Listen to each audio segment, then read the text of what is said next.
Abu Thalib itu cerdas ya? Cerdas. Anak-anaknya cerdas semua. Ali bin Abu Thalib cerdas. Ja'far bin Abu Thalib cerdas. Bapaknya cerdas luar biasa, pemuka Quraisy. Dan ketika beliau mau meninggal, itu ayat yang turun itu karena beliau meninggal dalam keadaan gak beriman. Maka ketika dia mau meninggal, Rasul datang secara langsung menyampaikan kepada beliau, wahai paman, ayo masuk Islam, ucapkan 2 kalimat syahadat, sisanya saya yang nanggung ngomong sama Allah, nanti di yaumil kiamah saya bantu. Setelah kamu syahadat, kamu meninggal gak punya amal apapun, saya yang bantu. Mau beriman beliau? Tidak. Kenapa? Dalam satu kitab dikatakan kalau saya tidak takut celaan orang-orang yang mencela, sudah pasti Anda semua menemukan saya dalam agamanya Muhammad. Berarti dia mikir.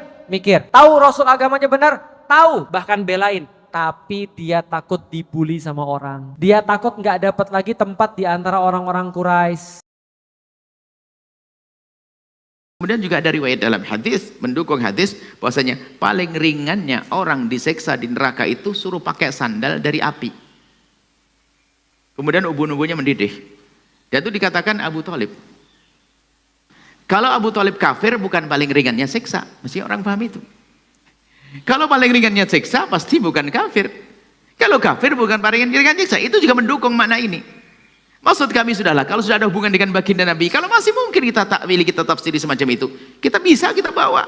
Tapi kita pun jika orang mengatakan, oh nggak beriman, adalah nggak ada masalah.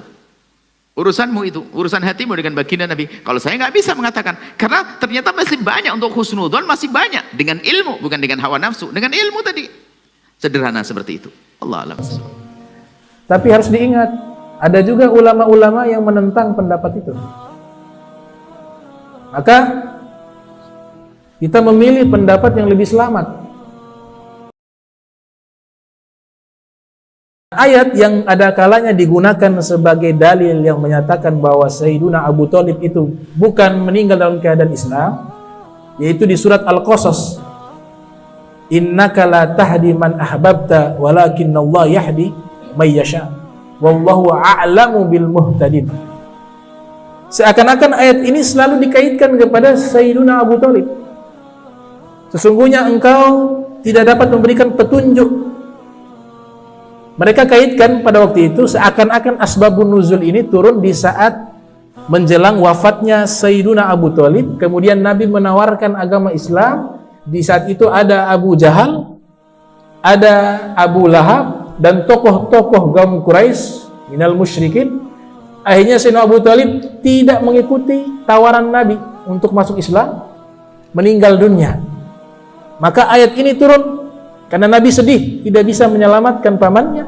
Maka ayat tersebut turun, innaka la tahdi man ahbabta. Sesungguhnya engkau tidak dapat memberikan petunjuk kepada orang yang engkau cintai. Seakan-akan seperti itu. Padahal dikritik oleh para ulama ahli sejarah, para ulama ahli tafsir.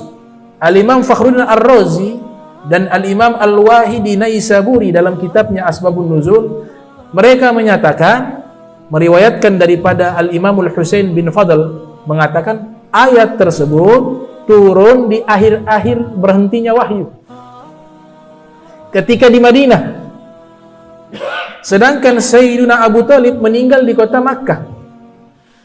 Sehingga mereka mengkritik, bagaimana mungkin ayatnya belum ada, ya, ayatnya turun di Madinah, Sayyiduna Abu Thalib meninggal di Makkah, ayatnya belum ada, kok bisa sampai di Sayyidina Abu Thalib? Seakan-akan ini asbabun nuzul sebab Sayyidina Abu Thalib, padahal ayatnya belum turun.